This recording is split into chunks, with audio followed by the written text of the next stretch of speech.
The story I'm about to tell happened to me when I was 23 years old. At the time I was living in the Midwest, my hometown was halfway across the country. And I didn't get to go back very often to see my family. My first year away, and I decided to spend Thanksgiving alone. Flying back and forth 2 months in a row didn't make much financial sense. A week or so prior to the holidays, I happened to mention this to my boss, and upon hearing this, he made me an offer I couldn't really resist. It just so happened that their family was going out of town for the holiday, and they needed someone to house sit while they were gone. He preferred me over a stranger. All I really had to do was make sure the pets had food and water and let them out on occasion. Best of all, I'd be getting paid double my usual wage. Needless to say, I accepted immediately. 2 days before Thanksgiving, I arrived at the house and got the key. They gave me a few last-minute instructions, and the family left for the airport soon after. I was left alone with Patches the cat and Oscar the dachshund and their big beautiful house. My first night there was quiet and uneventful. I ordered a pizza for dinner and hit the hay just after 10 p.m. I would be awoken the next morning at around 7 or so by Oscar. I let him out to do his thing and fired up the coffee pot. While I waited for my breakfast burritos to heat up, I let Oscar back in and poured myself a cup of coffee. Oscar was staring at me quite intensely as I enjoyed my meal and watched the morning news. After breakfast, I got an urge to take them out on a walk around the neighborhood. I heard there was a nature park nearby, and I was curious to check it out. I assumed Oscar would love all the new scents too. We walked around there for about an hour or so, then headed home. I started working on dinner.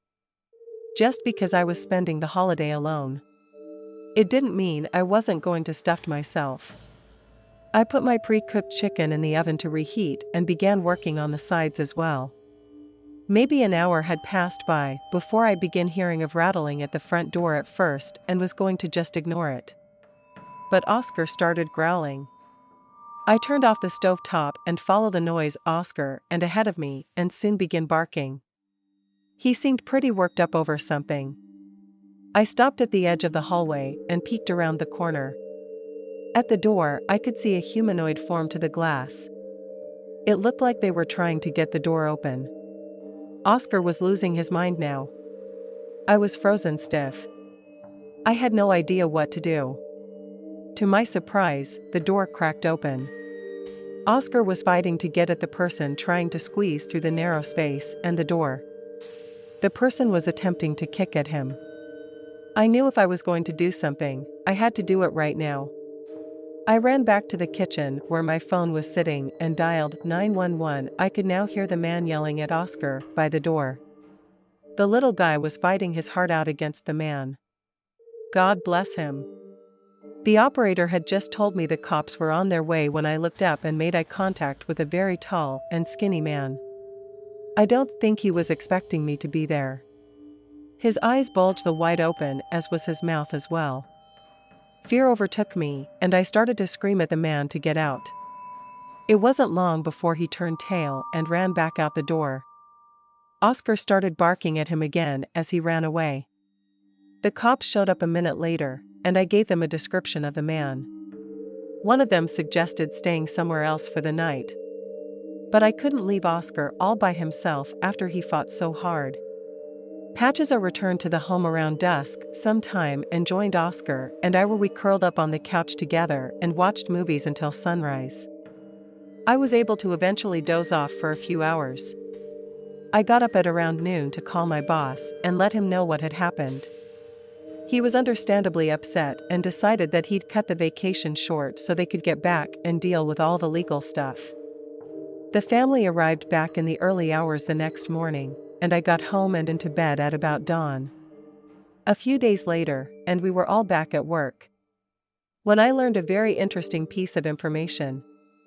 My boss had spent much of his remaining time off speaking with the officers who had been assigned to the case.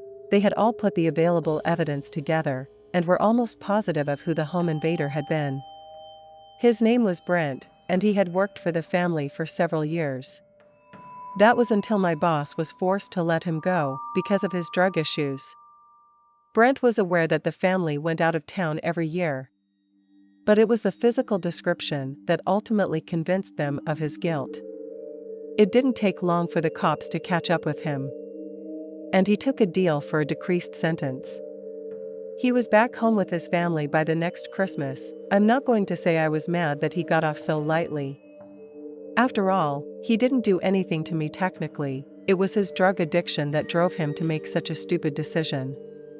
I just hope that he's gotten some help now and isn't suffering as he was back then. I've since married and moved on to another job and a new city. I've wised up a bit since then. And I wouldn't suggest any young woman do something like that by herself, especially with the way things are nowadays. If I had to do it all over again, I would have just spent the money and flown back to be home with my family.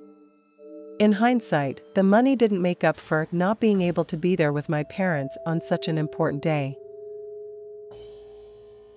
The story takes place in the mid-1980s when my mom was a teenager in high school. My mother and my aunt grew up on a farm in Central Florida, which was relatively in the middle of nowhere at the time. And we still live in that area.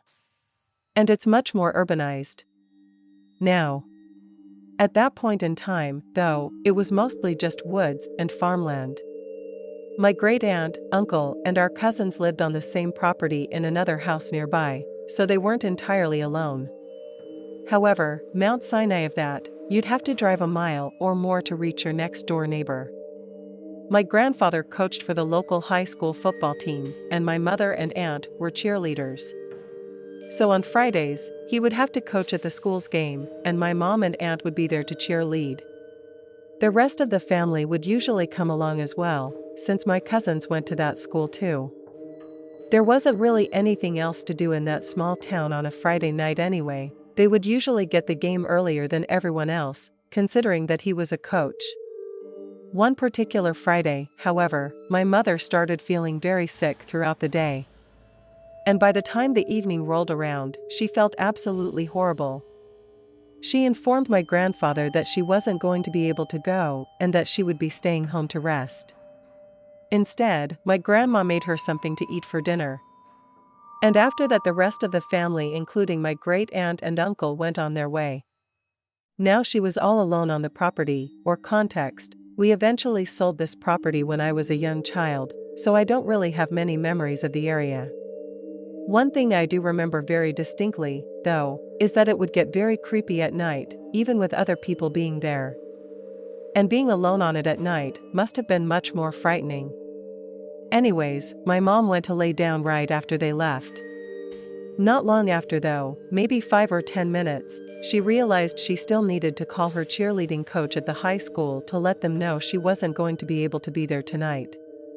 They needed to be prepared for her absence. Keep in mind, this was the mid-80s, so there were no cell phones around.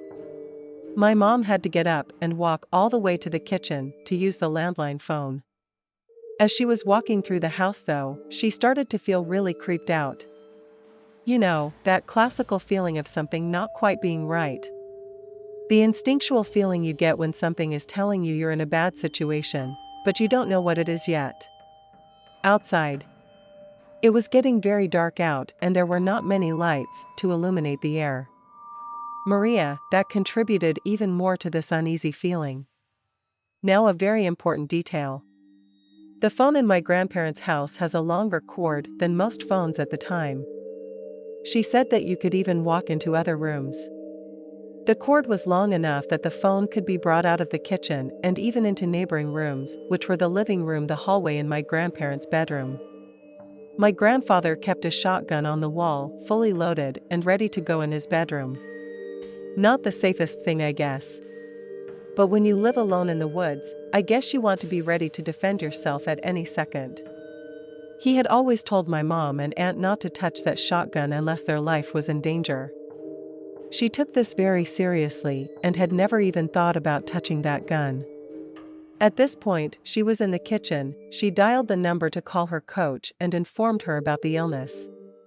I believe they continued talking for a while, because the coach was still on the phone with her when my mom began to hear strange noises coming from my grandparents' room. My mother, still very frightened, told the coach that she'd heard something. The phone was still pressed to her ear. She wasn't sure if she was overreacting, or if she had just imagined something. As she opened the door to my grandparents' room, what she saw made her drop the phone right on the floor. The window was completely open, and there was a large man with one leg over the windowsill and one leg is still outside. What was so awkward about this was that he had basically stopped in the middle of coming in when he realized that he had been caught in the act. It appeared he was not expecting anyone to be home, or simply didn't expect her to have heard him coming in. They stared at each other for a good 5 seconds. Him just halfway into the room and her standing there in the doorway floor, and ran for the gun. My mom's coach was still on the line, asking if she was okay. Shotgun in hand, now staring at each other, both unsure of what to do. My mom was terribly frightened. She finally mustered up the will to speak first in a very frightened and shy voice. "I have a gun, turn around or I'll shoot you." The man just stood there. She said it was as if he was wondering whether she was bluffing or not. Finally, after what seemed like hours of just staring at each other, he swung his other leg over the window so very fast, like he was about to charge her. My mother, terrified with her hand shaking, fired the gun and hit him right in the shoulder. The impact was so strong it knocked her back onto the floor and sent the man tumbling out the window. That he had come in from, blood was everywhere around the window area.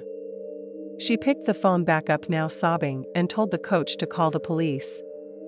She looked back outside and saw the man running, clutching his shoulder and bleeding all over their yard. He sprinted off into the woods behind their property. Keep in mind, he'd just been shot in the shoulder with a shotgun. It's not like it was a small handgun or something. Even so, the dude had just gotten up like it was nothing and started hauling it off into the woods.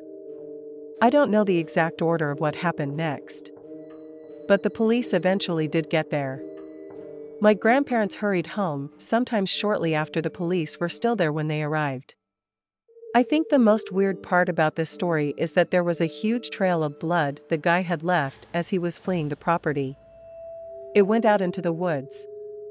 The police investigated and found that it continued for some distance into the forest, but then eventually stopped and disappeared. There was no body or anything like that. The trail just stopped altogether. They never caught the guy in the end. I think that's bizarre, because she shot him in the upper torso with a shotgun. There was so much blood everywhere. So how the guy managed to get away apparently alive and so quickly without the cops ever catching up to him is very odd indeed. I'm a mail delivery driver for the post office. It's a job that I really like, and I've done it for many years now. By far my craziest experience happened about a year ago. As part of my route, I go to several apartment buildings. One in particular is a complex with 4 buildings all right by each other. There's a road in between the buildings and then parking spaces on the side of the road in front of each building. When I delivered there were no spaces. I just kind of had to park in the middle and try not to block anybody's cars. Sometimes it could be kind of a close fit. One time I went to that apartment and there were no open spaces, and trying to make sure that I was not blocking anybody, I parked and went inside of one of the buildings. I then came back out and delivered the mail to the building right across from it as well. When I got back to my truck again, though, I saw a man standing there looking very angry. While I was walking over to my truck, he'd already started yelling at me, saying that I was in the way and blocking his car. The guy seemed like he was going to be troubled right away. It seemed as though he might have been on some sort of drugs as well. I told him that I'd left him plenty of space, because if you had any eyes, I obviously did. You had plenty of room to go around me. He just kept yelling and screaming at me. I told him that I was going to move now. Anyways, I started to go inside the truck. But he followed me all the way there, cursing at me the whole time.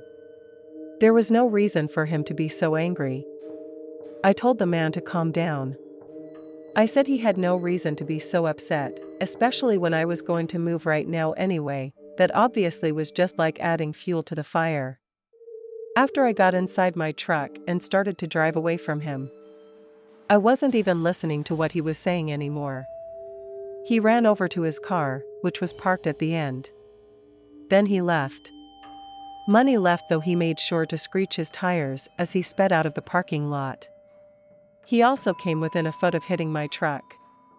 Of course, he was flipping me off as he passed by. I was just glad I wouldn't have to deal with that man anymore. I then went on to deliver to the 2 final buildings in the complex. Then I left. I was really confused as to why the guy had been so furious. The next day I delivered to the same apartment. I had sort of forgotten about that guy.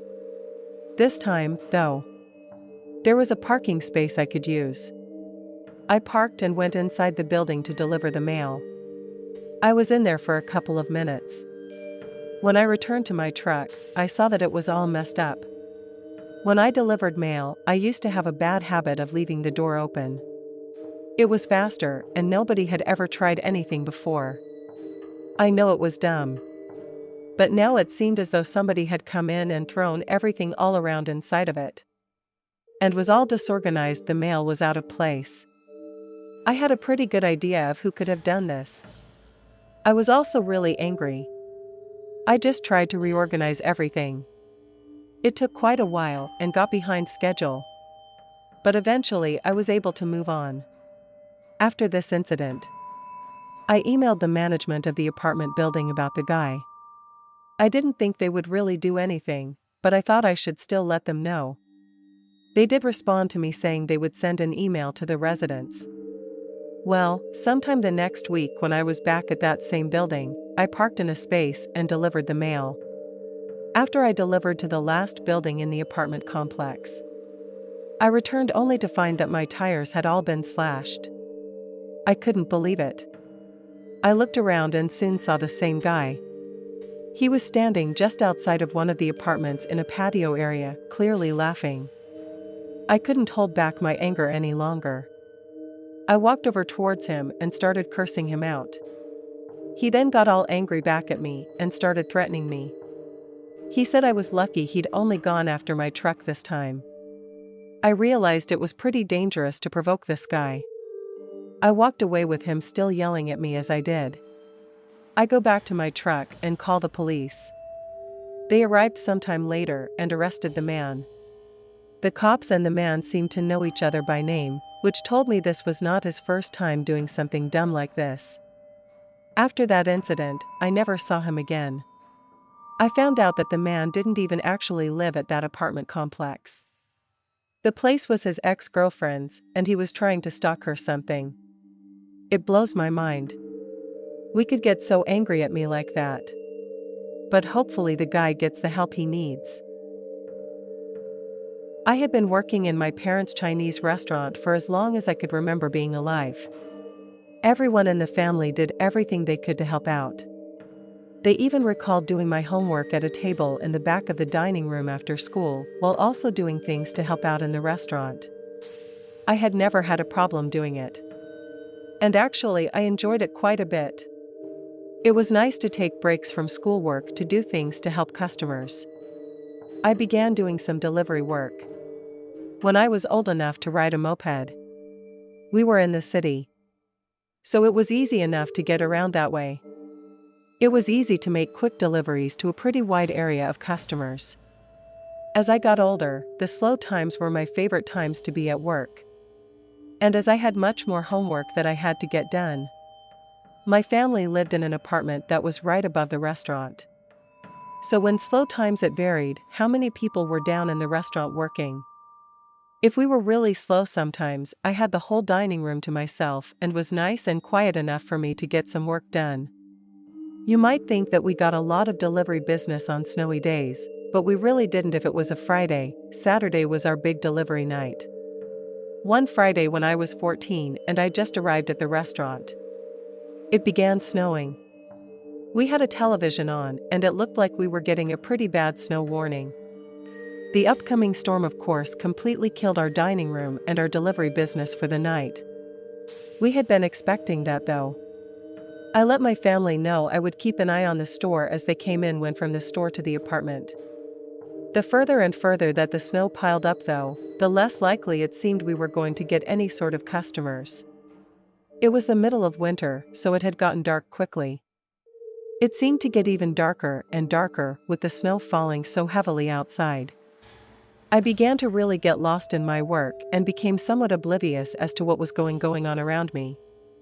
I always a bit shocked, needless to say, when suddenly I heard someone enter the restaurant. I looked up and saw a single guy come into the dining room. He looked to be in his mid-20s. Perhaps I was about to get up and walk over to the host station to get him a menu and offer him a table. He simply walked past the whole station entirely. I paused, thinking at first that maybe he just wanted to come to the back counter and order some takeout. But there was something about his demeanor that made me nervous. I couldn't bring myself to stand up right away. Perhaps it was the size of the guy, or the look of the guy, maybe a combination of the two, but something about this guy and kept me from getting up out of my seat or saying anything. The guy stopped not too far away from my table, and looked me up and down for a moment. He had this weird little smile on his face that just served to make my uneasiness grow even further. This was years and years ago.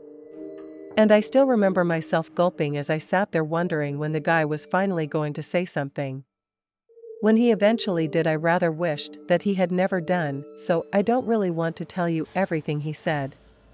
But none of it was pleasant. He began making some very nasty comments about Asian people using very derogatory terms I absolutely cannot repeat, even though, or maybe because this was a pretty high population of Asians neighborhood, he was making negative comments about us being there. He had some nasty things to say about my family running the restaurant too.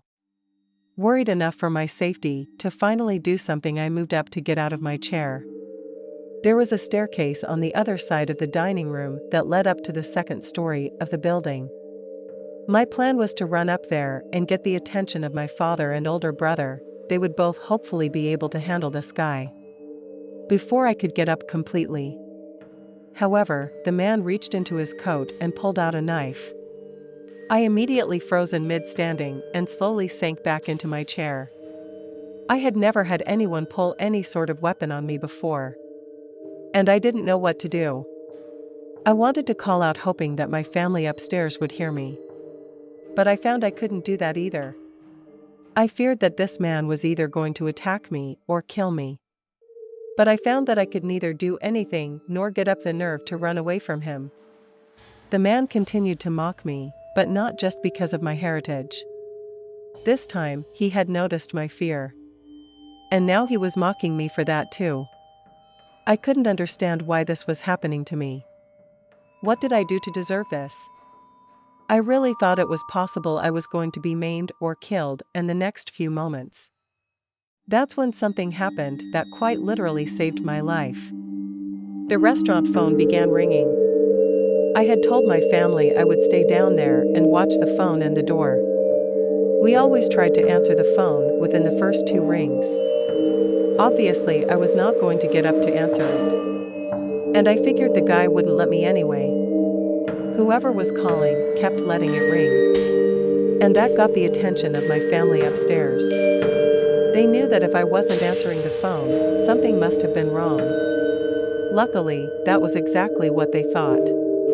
Both my dad and my brother came downstairs. My brother played baseball in college, so we brought his metal bat down there with him. When the man's attention left me and switched over to my family, my dad told me to get into the kitchen. I immediately got up and started running. I was able to watch through the small window in the door to the kitchen to see what happened next. Without saying a word, my brother immediately tried to take the guy's head off with a swing of the bat. The man was so surprised at the ferocity of the swing that he stumbled backward.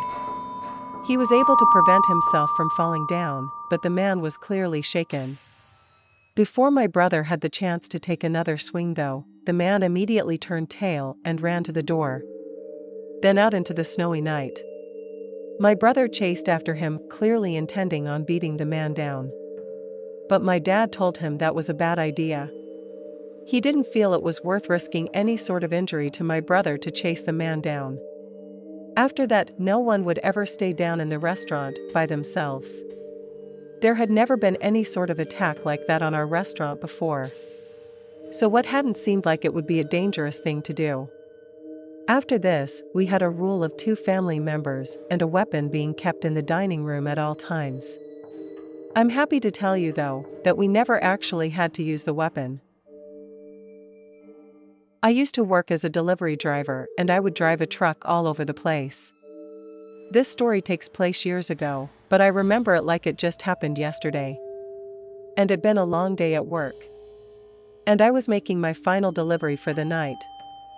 I arrived at a business and went around the back to where deliveries were to be made. I parked where I was supposed to. But I was a little bit early, the back door was closed. Behind the building was a back area and a small parking lot. It was mostly empty. There were only some dumpsters back there. And overall, it was very dark and quiet. I noticed a man walking by and got out and went around to let the business know that I was there. I then went back and opened up my truck. It took a few minutes, but I was able to complete the delivery and bring everything inside. After that, I got back in my truck and drove back. It took about 20 minutes to get back to my work. When I got there, I parked my truck and was starting to walk away when I began to hear a strange noise. It was later, and I was the only person in that particular area. It was strange to hear a sound like that. It sounded like whatever it was coming from inside my truck. This was really odd. I decided to go over and open up the back. When I did so, I saw a man standing there. I realized it was the very same man I had seen walking by earlier. Somehow he had snuck into my truck without me noticing. After the door opened, he jumped out and just ran past me. Then he started running away seemingly as fast as he could. I had no idea what to do. Soon the guy was running out of my sight, running down the street towards some random buildings. I'm pretty sure I just stood there out of disbelief. For a while. I had no idea that guy had been in there with me. After that, I finished up and went home. I still can't believe that it happened. I'm really glad the guy didn't try to get the jump on me or anything. I'm not even sure how he snuck into the back of my truck in the first place, or why there was a stack of crates back there that he was able to hide behind. That's why I hadn't seen him when I closed the truck earlier. This day, it's still one of the freakiest things that's ever happened to me.